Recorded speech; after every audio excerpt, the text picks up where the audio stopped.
مجاہد رحمہ اللہ علماء تابعین سے تھے، بہت بڑے محدث تھے، مفسر تھے، اور قرآن کے بہت بڑے قاری تھے، اور عبداللہ بن عمر کے ملازم شاگردوں میں سے تھے، جن کا وہ قصہ سنن نبی داؤد میں مروی ہے، جو اس بات کی دلیل ہوگا کہ آخر دم تک ان کی خدمت میں لگے رہے۔ جناب عبداللہ بن عمر رضی اللہ عنہما اپنی عمر کے آخری حصے میں نابینا ہو گئے تھے، تو ان کو ایک قائد کی ضرورت رہتی تھی جو ان کا ساتھ دے، ان کو لے کر جائے آئے، ان کی خدمت کرے، اور یہ خدمت اکثر امام مجاہد رحمہ اللہ پیش کیا کرتے تھے۔ تو ایک دن انہیں لے کر کہیں جا رہے تھے مدینہ سے ہٹ کر، تو ایک مسجد سے اذان کی آواز آئی، سوچا کہ نماز پڑھ لیں، مسجد میں داخل ہو گئے، مؤذن نے اذان کہی، اور اذان کہہ کر وہیں کھڑے کھڑے لوگوں کو نماز کی دعوت دی کہ لوگوں نماز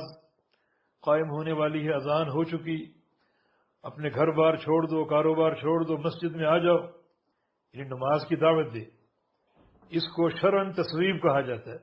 تصویب کا معنی اذان دینے کے بعد مؤذن کا وہیں کھڑے کھڑے لوگوں کو نماز کی دعوت دینا اور نماز کے لیے پکارنا بظاہر اچھا کام ہے، لیکن نہا رسول اللہ صلی اللہ علیہ وسلم نے تصویب، نبی علیہ السلام نے تصویب سے روکا ہے۔ جب عبداللہ بن عمر نے اس مؤذن کی یہ حرکت دیکھی تو اپنے شاگرد امام مجاہد سے کہا کہ اخرج بنا عن هذا المسجد فإنها بدعة، ہمیں اس مسجد سے نکال کر لے جاؤ، یہ بدعت ہے۔ تو یہاں ہم نے جہاں یہ بتانا تھا کہ امام مجاہد جناب عبداللہ بن عمر کے خدمت گزار تھے اور ان کو خدمتیں مہیا کرتے تھے، وہاں یہ بتانا بھی مقصود ہے کہ سلف صالحین ایک بدعی عمل سے کس قدر نفرت کرتے تھے۔ اب بڑھاپے میں چل کر یہاں پہنچنا، اور تھے بھی نابینا، لیکن کوئی پرواہ نہ کی، ہمیں نکالو یہاں سے، اس مسجد میں بدعت آ گئی ہے، ہم یہاں نماز نہیں پڑھیں گے۔ یہ سلف صالحین کی بدعت سے نفرت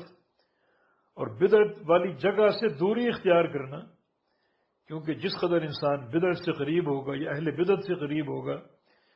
یا بدعت کے مقام سے قریب ہوگا، اسی قدر شیطان کے وار کی جو ہے وہ زیادہ ایک توقع ہوتی ہے، اور شیطان الجھانے میں کامیاب ہو جاتا ہے معاملہ خلط ملط کر کے۔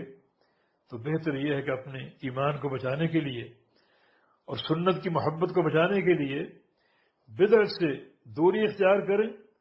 اور بدعت کے مقامات سے کنارہ کشی اختیار کریں۔